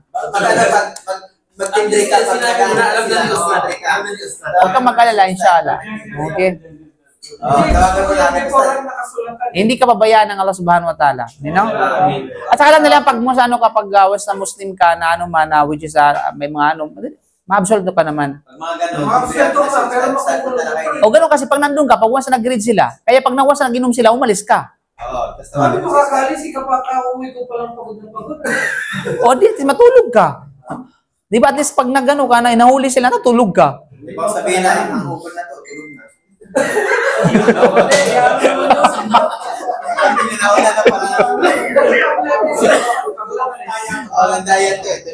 Hindi, may mga investigation naman yan. Investigahan naman yan.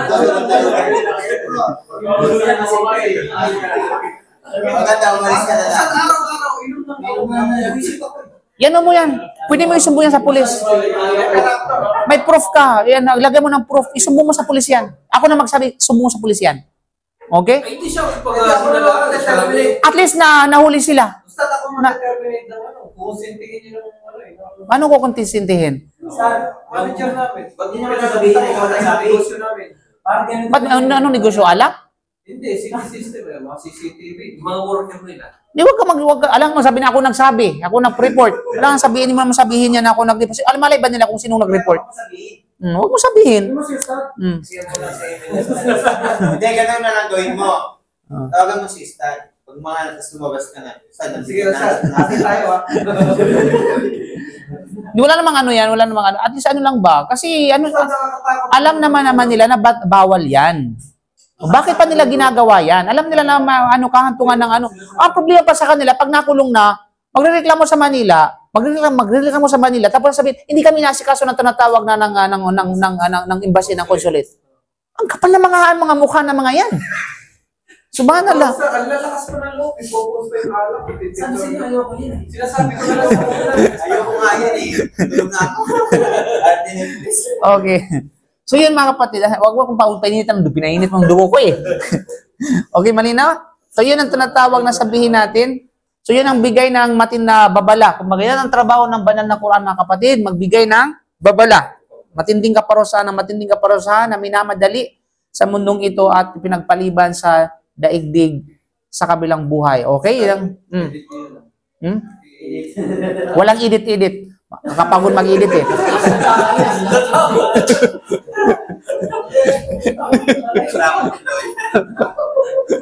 Okay. Okay. Leon Vera. Let's talk about Leon Vera. Okay? Leon Vera mga kapatid. Leon. Tatako sa alak. Now, saan ulitin mo na naman ulit. Saan ipapainitin mo? Okay. Leon Vera, ang Leon Vera mga kapatid, ito, ano bang salitang ugat? Ano bang masdar ng Leon Vera? Ito ay al-inzar. Undur. Anong unzur? Unzur, tingnan yun. Vayon. Okay. Al-inzar. Okay? Al-inzar. Okay? Inzar. Ang unzur mga kapatid yun na vayon. Ninaw? Ano? Yan ay zal. Al-inzar. Ang ibig sabihin ng inzar, mga kapatid, ay ibig sabihin warning. Okay? Yun, mga kapatid. Nang ibig sabihin ito, al-i'lam. Ang ibig sabihin niya, walang iba kundi al-i'lam. I'lam. Okay, al-i'lam. Nang ibig sabihin ng i'lam naman sa tatawag na ating wika ay pagbibigay ng abiso o impormasyon or notifying or sabihin natin ay anong abiso sa ng English? Ipaalam. To cautioning. Okay? Yes. Cautioning at saka notifying. Or informing. Pwede sa tinatawag na informing. Ano ibig sabihin ng i'lam? Okay? Kaya sa mga advertisement, i'lam. Di ba? Sa mga advertise. So, to inform everybody else sa mga tungkol sa product. Oh, yun ang i'lam dyan mga kapatid. Yung media. Ang tawag sa media, i'lam din. Sa media. Okay? Na kaya din na alam mo ba? Yan diyan na kinuha ng mga kapatid. Alam. So dapat mo lang yan, alam mo ba? Hindi ko alam.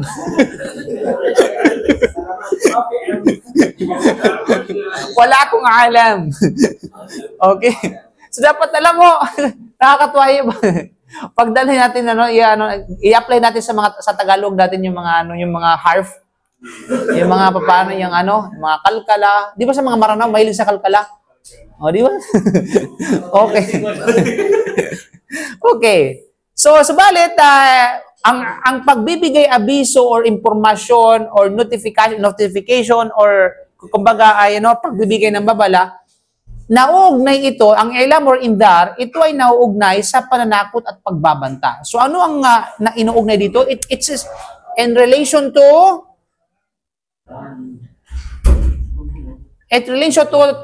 kumbaga,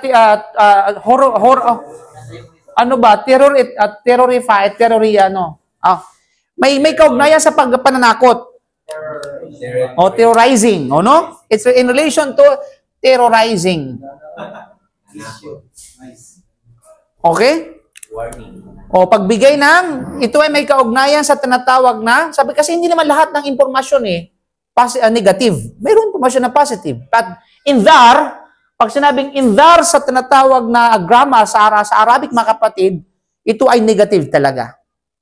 Okay? Negative. Nang ibig sabihin, ini-inform ka, binabalaan ka, inaabisuhan ka sa bagay na negatibo. At yun ay pagbabanta. At yun ay tinatawag na sabihin natin, pagbibigay ng sabihin natin ng abiso. Pananakot kumbaga, Kaya lahat ng indar o babala ay i'lam.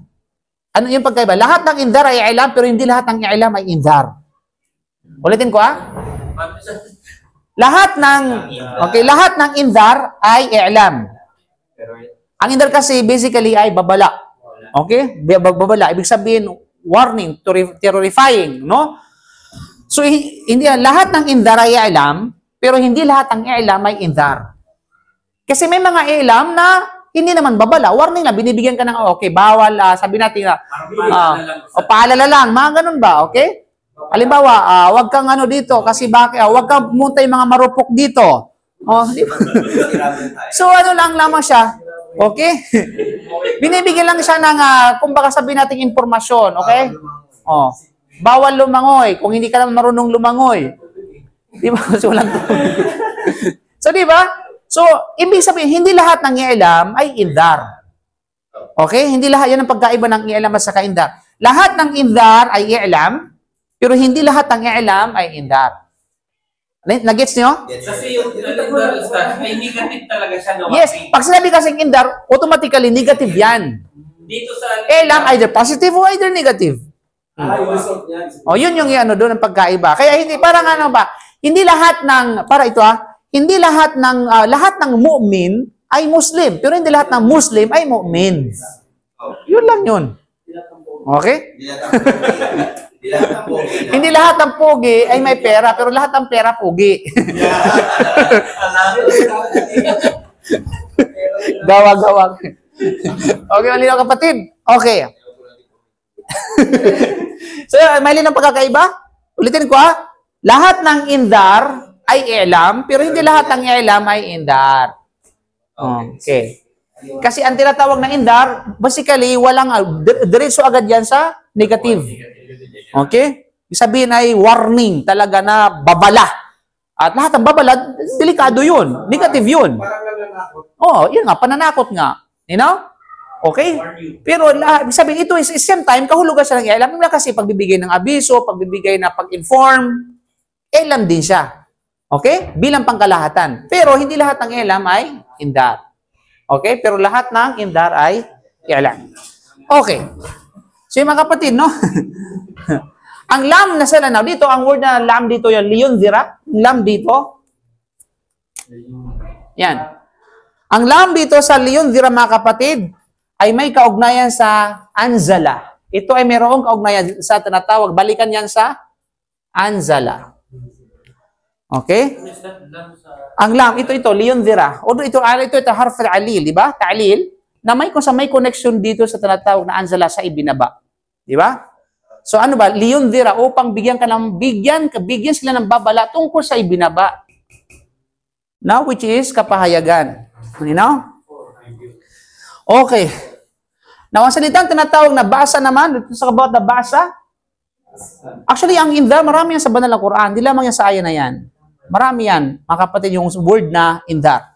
Okay? Now, which is, lahat nandun, pag nababasa mo sa Quran, puro indar, ibig sabihin, lahat may kaugnayan sa negatibo. Pananakot. O nadirun mo bin. Sabi nadir ay ang propesya kabila sa trabaho ni propesya may nadir. Siya ay nadir. Siya ay nagbibigay ng babala. Diba? Bashiran o nadira. Diba? Okay. Ang salitang basa naman mula sa albas. Now, let's talk about the albas. Basa. You know? Now, ano yung since na noun yan? Ano yung tinatawag na salitang, of course, kapag may alif al-lam ay albas. Albas. Di ba narinig yung laba sabi? Di ba? Pag nakikita sa mga expression ng mga Arabo, mafibas. Yun. Ha? Bas. Yun ang bas. Okay? Labas. Ibig sabihin ay no worries, no? No torment, no punishment. Labas sabi, walang problema, no problem. Okay, labas. Diyan kinuha, bas. Lataklak, don't worry. Okay? Malinaw? Don't worry. Sabihin, huwag kang huwag kang mangutang. Ang salitang bas, mula sa albas, ang ibig sabihin ay al-adhab. Okay? Tinatawag na al-bas. Al-adhab. Al-adhab. Okay? Al-adhab. Ang ibig sabihin ng adhab ay punishment. Okay? Ito ay punishment. Al-adhab means punishment. So, bas, punishment, mga kapatid. Torment. Pagpapahirap. Ano pa? Parusa. Pagpapasikip. Diba? Yan tinatawag ng bas. Another tip. So, since ginagamit natin yung adab, pwede tayo gumamit ng bas. You know? Now, ano bang ibig sabihin ng anong punto dito, mga kapatid?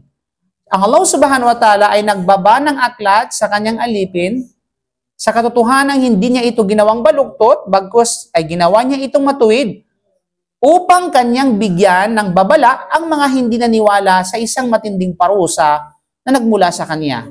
Okay? Nagmula sa Allah subhanahu wa ta'ala. You know? At yan ang trabaho ng Quran, magbigay ng babala. Min ladunho, let's talk about min ladunho. Okay? Min ladunho. Min ladunho. Okay? Ang ibig sabihin mula sa kanya, ibig sabihin mula sa Allah subhanahu wa ta'ala. Sapagkat walang makapagpaparusa gaya ng kanyang pagpaparusa at walang mas malakas o mas maaasahan at makapagkakatiwalaan kaysa sa Allah subhanahu wa ta'ala. Mayroon bang makakapigil kapag binaba ng Allah ang parusa? Wala kailan mga kapatid sa panampalatayang Islam. Kapag ginusto ng Allah na ito ibaba, wala. Tingnan mo yung mga kabilang sa kanyang soldier ay walang iba kundi ang phenomenon. Ibig sabihin yung mga dinobyo na nangyayari sa kapaligiran at sa mga sabihin natin sa mundo. Subhanallah, makikita natin yung pandemic na lamang, di ba? Although alam natin sinasabi nila ito'y gawa-gawa ng China. No? But of course, yan, kapahintulutan ng Allah subhanahu wa ta'ala. At may mga hikmah, napakaraming hikmah sa likod nito, mga kapatid, sa pananampalatayang Islam.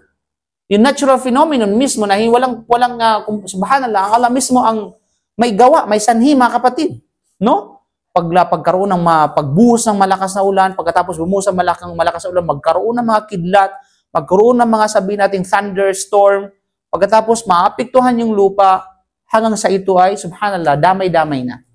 At yan ay mayroong kadahilan, either bilang sa ganun para imulat yung mga tao mula sa kanilang ginagawang kasamaan at pagsuway at pagsamba ng maliban sa Allah. Okay? Sa pagsunod sa Allah at sa kanya. Tama na? Ayun, so maraming salamat. Tama ba? Okay, jazakumullahu khair. Tapos mga kapatid sa pananampalatayang Islam. And inshallah, kita-kits tayo sa mga susunod. Hindi pa tapos tayo. sa unang aya. Allahu a'lam bishawab. Subhanaka bihamdika asyhadu an la ilaha illa anta astaghfiruka wa atubu ilaik. Assalamualaikum warahmatullahi wabarakatuh.